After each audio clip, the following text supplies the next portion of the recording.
안녕하세요. 반갑습니다. 기독교 세계관 2023년 한 학기를 종강하게 되었습니다. 사이버 강의로 여러분들을 이렇게 대합니다.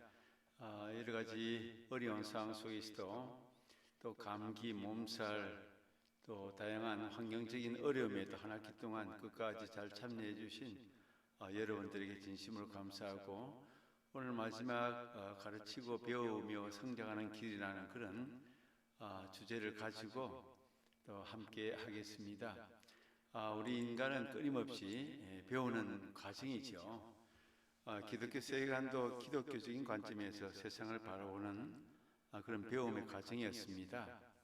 13장의 주제가 배우는 것, 또 우리 일평생을 통하여 성장하는 것이 얼마나 소중한 것인가에 대해서 우리 살펴보면서 여러분 삶 속에도 젊은 20대뿐만 아니라 30대, 40대 노인이 될 때까지 인간은 계속 성장하고 배울 수 있다는 가능성에 대하여 그런 가치관으로 살아가면 훨씬 더 행복할 수 있겠다, 그런 생각을 해보게 됩니다.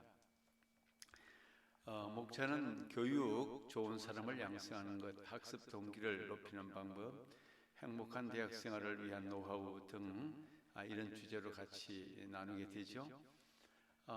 교육은 좋은 인생, 좋은 사람을 양성해 나가는 것이 교육입니다. 에듀케이션이라고 하는 이 교육은 사람은 사회적인 동물이고 교육적인 동물입니다. 우리가 똑같은 인간이지만 어떤 사회화가 되었느냐, 어떻게 교육을 받았느냐에 따라서 선진국 시민이 될 수도 있고 후진국 시민이 될 수도 있습니다. 교육은 사람을 변화시키는 능력과 힘이 있습니다. 우리는 지금까지 초등학교부터 지금까지 계속해서 배우고 있고, 또 대학원이 끝난다 할지라도 인생을 통하여 우리는 계속 성장하면서 자기가 성장하는 그 과정이 의미가 있고 가치가 있고 보람이 있는 것입니다. 교육의 최고 목적은 좋은 사람을 양성하기 위해서 가르치는 것이다, 이렇게 우리가 말할 수가 있겠죠.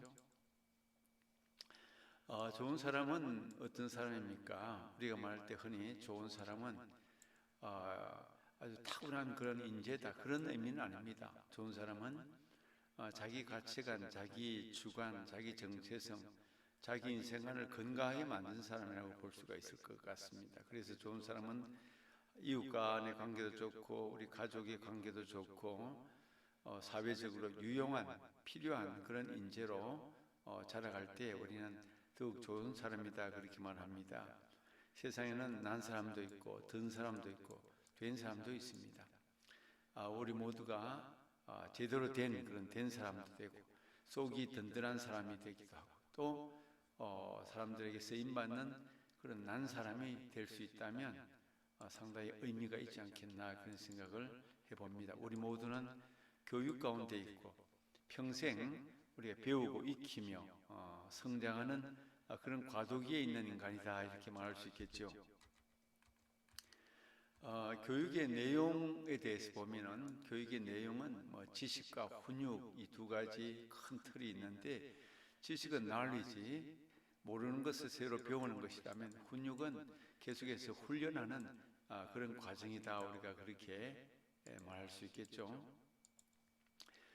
개인이든 사회든 발전을 원한다면, 어떤 변화를 원한다면 교육이라는 것은 필수적이다. 가만히 두면 사람은 타락합니다. 가만히 두면 부패합니다.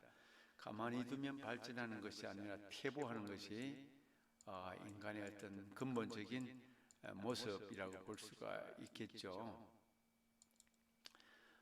교사가 가르치는 것이 지식과 이 훈육, 디시플린이라고 하는 이 두 가지죠. 지식만 많다고 바른 인간이 되는 것은 아닙니다.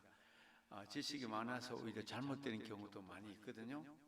훈육이라는 것은 올바른 방향으로 갈 수 있도록 잘 인도해 나가는 것이죠. 때로는 훈육이 힘들 때도 있고, 때로는 충돌을 일으킬 때가 있고, 때로는 반항심을 만들 때도 있지만, 때로는 그것이 훌륭한 한 인격자로서 성장하고 훌륭한 사회인으로 발전하는 데 도움이 되죠. 우리 남자들이 군대 얘기를 많이 하는데 군대 가면 대단한 훈육이 들어 있습니다.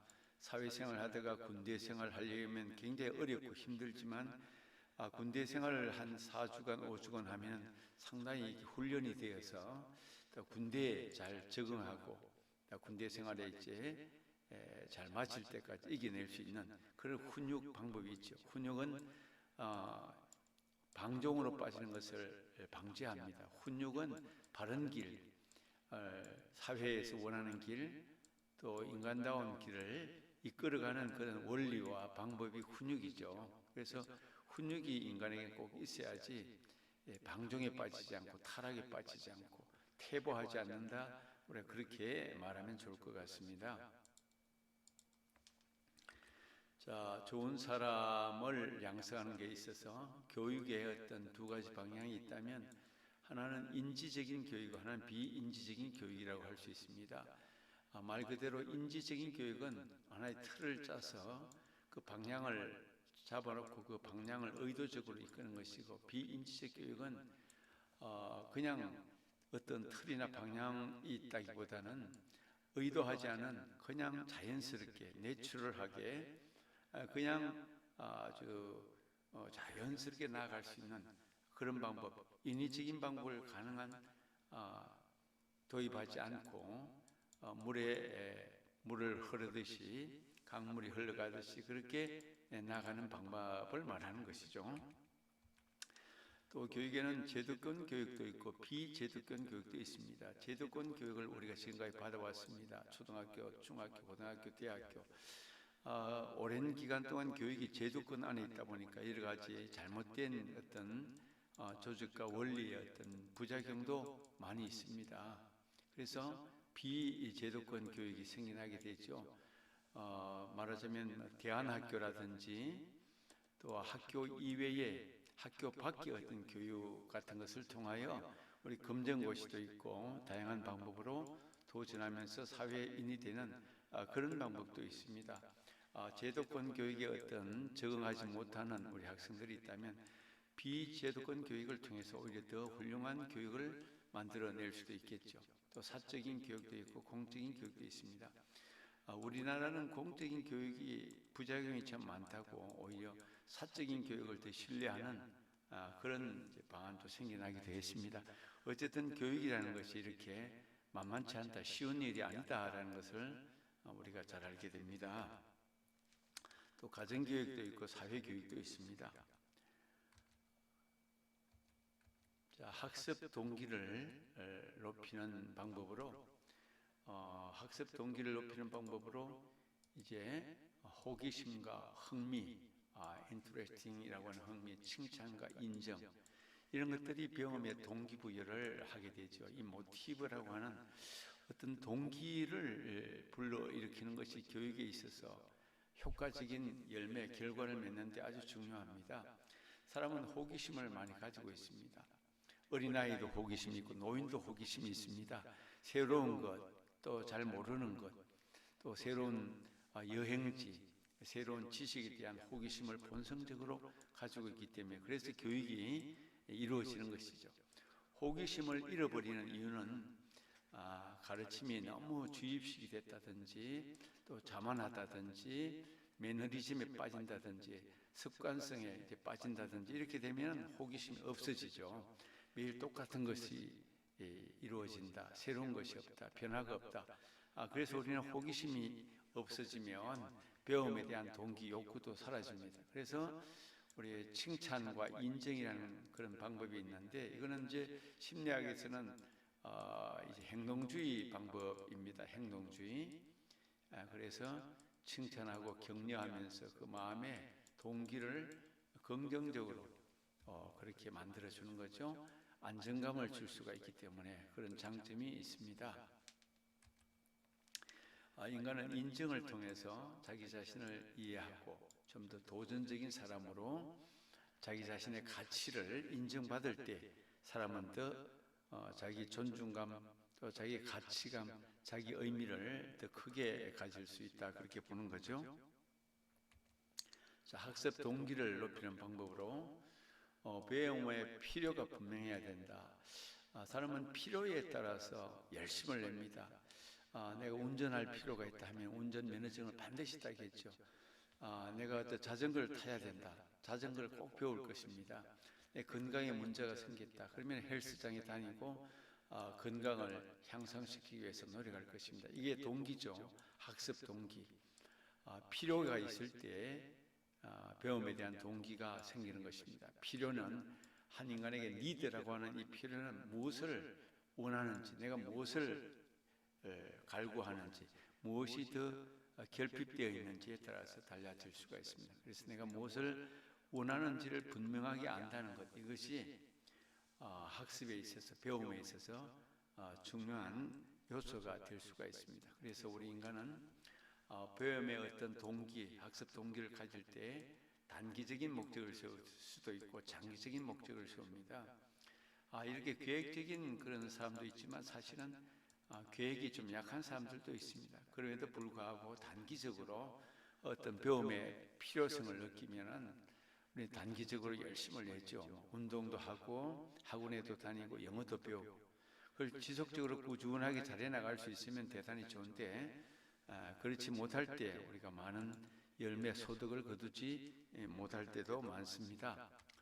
자, 학습 동기를 높이는 방법으로 세 번째는 인지적인 배움도 있고 비인지적인 배움도 있다라고 나눌 수 있는데 의도적인 배움과 비의도적인, 인지적이라는 것은 내가 신경을 쓰고 내가 지식을 가지고 틀을 짜서 그렇게 어떤 원리 원칙에 따라서 나가는 것이라면 비인지적인 것은 자발적으로 자연적으로 자원에서 만들어 나가는 그런 배움의 과정이죠. 이런 두 가지의 학습 동기를 높이는 방법, 물론 어떤 틀에 짜여서 잘하는 사람도 있고 자발적으로 해서 잘하는 사람도 있습니다.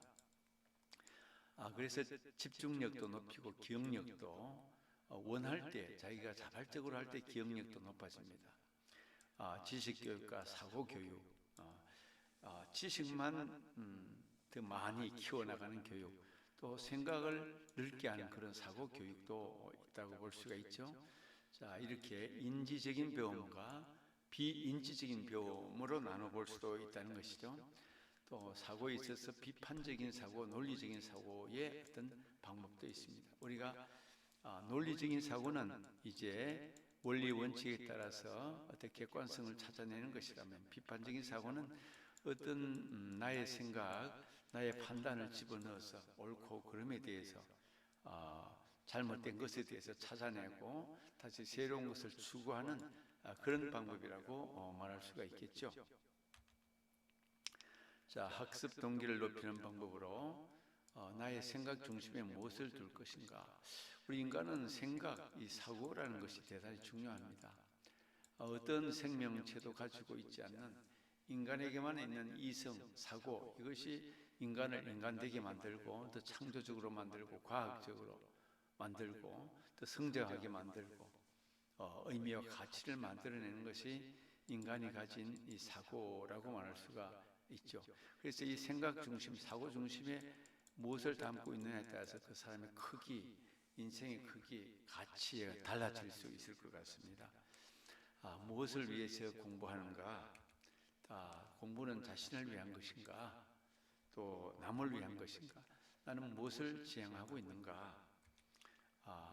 이런 여러 가지 생각의 어떤 방향, 원리, 목적 이런 것들을 분명하게 이제 따져보고 자신에 대해서 알아갈 때 이 생각의 크기, 사고의 어떤 방법, 원리, 목적, 방향성을 제대로 찾아가지 않을까 그렇게 보는 것이죠. 자, 여러분들도 인생을 살면서 20대에 아주 중요한 자기 인생의 방향을 정하고 가치를 정하고 또 직업을 정하고 또 어떤 행복관이나 세계관을 만들어갈 때 내 생각에 무엇이 가장 중요할까? 또 나는 공부를 해서 당장저 어떤 인생이 되어질까 하는 데 대해서 여러 가지 생각을 좀 많이 해보는 것도 좋은 방안이 될 것 같습니다. 자, 행복한 대학생활을 위한 노하우 했는데 우리 공부를 하는 대학생활은 자율이 중요한데 고등학교 때하고 다르게 이제 대학생활은 이제 성인이기 때문에 자기가 스스로 공부하고 스스로 책임을 갖고 자율적으로 판단하고 결정하고 또 시간을 활용하고 노력을 기울이고 하는 것이 참 중요합니다. 이 자유와 자유를 잘 구분해야 되는 것은, 자유는 까딱 잘못하면 방임에 빠지고 되죠. 아무도 간섭하지 않는다. 혼자 그냥 내버려 둔다. 관리를 잘하면 아주 좋은 삶이 되지만 그냥 방임해두면은 퇴보하고 타락할 수 있겠죠. 그러나 자유는 자기 스스로 규율을 정해서 규칙적으로, 습관적으로 또 올바른 생활 원리 방법에 따라서 나가는 그런 것을 우리가 자율이라고 말할 수가 있겠습니다. 과거의 습관과 태도를 잘 매듭짓자. 잘못된 습관, 잘못된 태도를 바꾸고, 사람은 변화가 가능하고 성장이 가능하고 발전이 가능하기 때문에 잘못된 것을, 과거를 바꿀 필요가 있죠. 내가 안 될 때는 도움을 요청할 수 있는 것이 인간입니다. 친구의 도움, 교수의 도움, 선배의 도움, 또 부모의 도움, 내가 이것이 약하다 이럴 때 도움을 요청할 수 있다면 대단히 좋죠.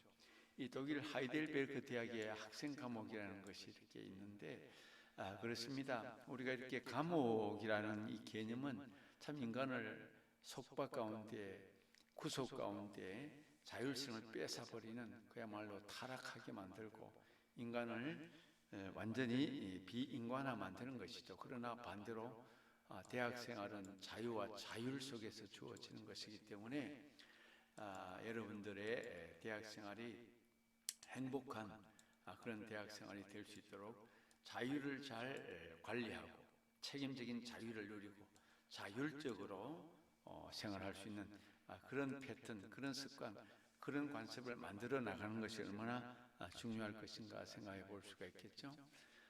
그래서 호기심을 회복하자. 잃어버린 호기심.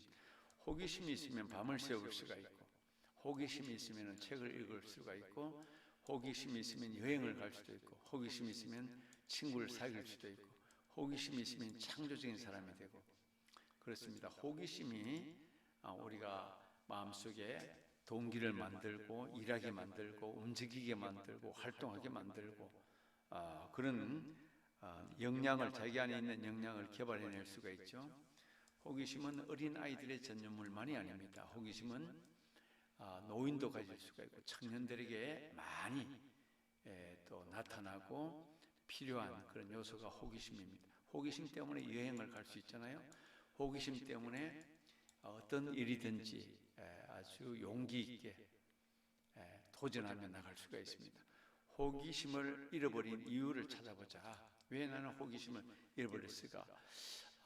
재미가 없다, 에너지를 잃어버렸다, 너무 피곤하다, 목적과 방향이 없다, 이런 것들이 이렇게 자기를 관습에 빠뜨리고 습관에 빠뜨리고 매너리즘에 빠뜨리면 호기심도 같이 잃어버릴 수가 있을 것 같습니다.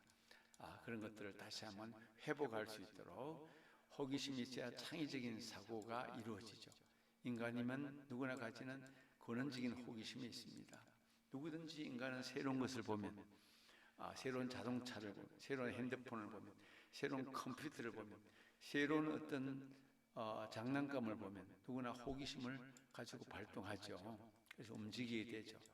여러분들도 20대 잃어버린 호기심을 되찾아서 여러분의 삶을 더 창조적이고 적극적이고 긍정적인 방법으로 나갈 수 있도록 그렇게 노력하시면 참 좋을 것 같습니다.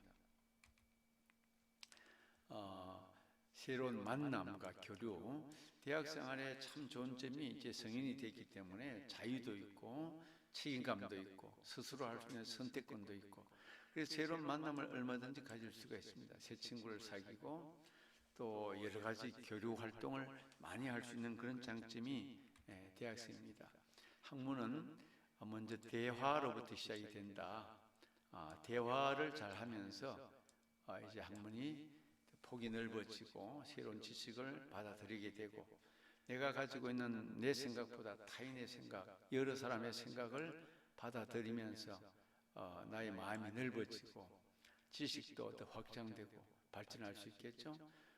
말하는 공부법이 가지는 효과, 메타인지, 그러니까 말을 하면서 여러 가지 인식의 폭, 또 사고의 폭, 또 행동의 폭, 판단의 폭, 결정력의 폭이 넓어지면서 객관적으로 볼 수 있는 그런 인지 능력을 메타인지다, 우리가 그렇게 말할 수 있습니다. 새로운 만남은 새로운 경험을 만들어주죠. 가보지 않은 곳, 해보지 않은 대화, 또 새로운 지식, 새로운 어떤 관계성, 이런 것들이 새로운 경험을 만들어줘서 호기심을 채우고 나를 더 큰 넓은 세계로 나갈 수 있도록 그렇게 인도하는 것을 우리가 볼 수가 있는 것이죠. 자, 우리가 지금까지 우리 배움과 교육의 어떤 목적이 무엇인가, 또 이런 일반적인 배움의 내용과 기독교적인 배움의 어떤 시각은 어떤 차이가 있는가 한번 생각해 보면서 오늘 마지막 우리 순서 시간을 이렇게 배움에 대해서 같이 나누는 시간을 가지게 되었습니다. 여러분들 이제 대학 생활이 4학년이면 그야말로 마지막 학기가 될 것 같고요. 이제 3학년, 2학년 쭉 있는데 그야말로 대학 생활은 황금기이고 대학 생활은 참으로 소중한 시간입니다. 자유가 있고 호기심이 있고 배움이 있고 또 관계성을 확장할 수 있는 그런 기간입니다. 배우고 가르치고 성장하는 그런 좋은 기회를 잘 활용하시기를 바랍니다. 이제 방학이 되는데 여러분들 여러 가지 시간적인 여유와 또 관계적인 활동, 여행, 지식을 쌓는 독서, 다양한 것을 통하여 여러분의 삶을 마음껏 누리고 활동하는 그런 축복의 시간들로 삼으시기 바랍니다. 한 학기 동안 감사했고 수고를 많이 했습니다. 여러분 건강하시고 또 방학 동안 또 유익한 시간들로 보낼 수 있기를 바랍니다. 수고 많이 했습니다. 감사합니다.